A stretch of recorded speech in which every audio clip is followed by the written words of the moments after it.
sobre las cartas que escribió. Es evidente que escribir cartas a las iglesias, a Colosas, a Éfeso y a Filipos, y a su amigo Filemón, que como os he dicho antes vivía en Colosas, fue un ministerio de Pablo mientras estuvo en prisión. Pero, y esta sería la pregunta para nosotros, estamos aprendiendo de Pablo, ¿no? ¿Tengo yo que escribir cartas a mis hermanos al igual que Pablo? Bueno, pues no hace falta escribir cartas, pero puedo comunicarme con ellos. Aquí está el punto, ¿de acuerdo? Puedo comunicarme con ellos para animarles, para ayudarles, para confirmarles en la fe, pero para ello tengo que hacer como Pablo. Conocer a los miembros de... Uy, qué difícil aquí. Conocer a los miembros de mi iglesia en la iglesia en la que estoy. ¿Cómo voy a confirmar en la fe a alguien del cual desconozco cómo está su fe, su confianza en el Señor? ¿Cómo voy a ayudar a alguien si desconozco si lo está pasando bien o mal? ¿Cómo voy a animar a alguien si no tengo comunión con él ni en la iglesia ni fuera de la iglesia? En esto Pablo fue un ejemplo. Toda la carta a Filemón está dirigida a este propósito, a conciliar a Filemón con Onésimo. Onésimo era un esclavo de Filemón que se había escapado. Se había escapado y fue a buscar a Pablo a Roma.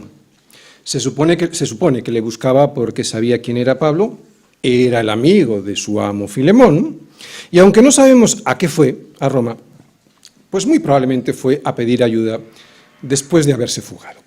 No lo sé, da igual, el motivo no tiene importancia. El caso es que esta carta a Filemón nos dice que llegó a conocer el Evangelio por medio del propio Pablo y que se quedó allí Onésimo a ayudarle en prisión. Después de este episodio, Pablo le escribe una carta a Filemón, y este es el punto, ¿de acuerdo? Estamos hablando de por qué escribe cartas.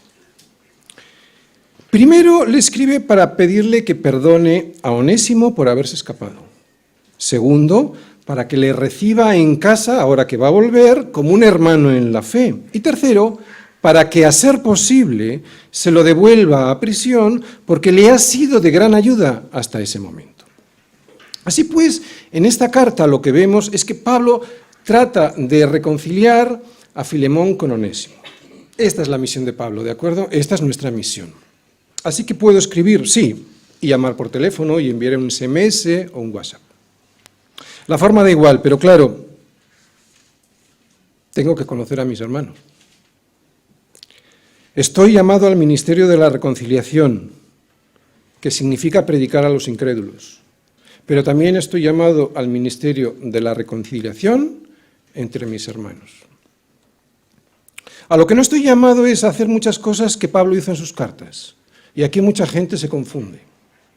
Ni yo ni nadie está autorizado a enseñar con la autoridad apostólica con la que Pablo enseñó, porque apóstoles ya no hay.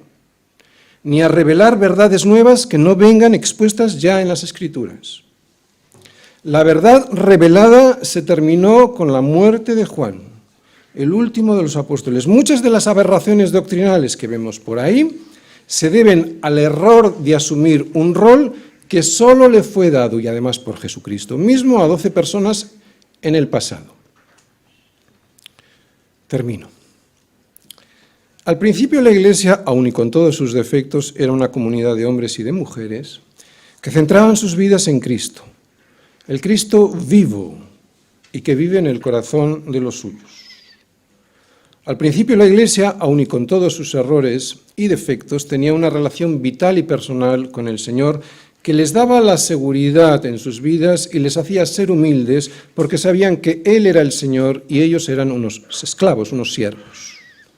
Al principio la Iglesia, aun y con todos sus defectos, transformó la vida de los suyos y también transformó el mundo a su alrededor.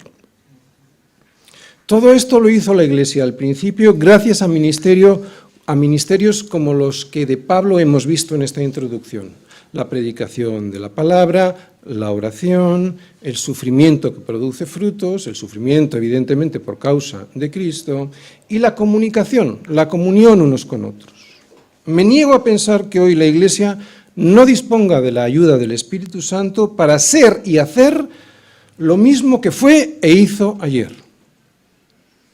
Dios es soberano y puede que en estos tiempos y en nuestro país eso ahora no sea su voluntad, no lo sé. Pero eso no significa que yo ponga toda la carne en el asador. Nunca mejor dicho, porque la carne hay que matarla, para morir a mí mismo, o sea, a mi egoísmo, y que sea Cristo quien viva en mí. Qué difícil es lo que voy a decir ahora. De hecho, qué difícil es lo que hemos dicho hasta aquí, ¿no? Pero lo podríamos resumir en una frase. Servir es morir.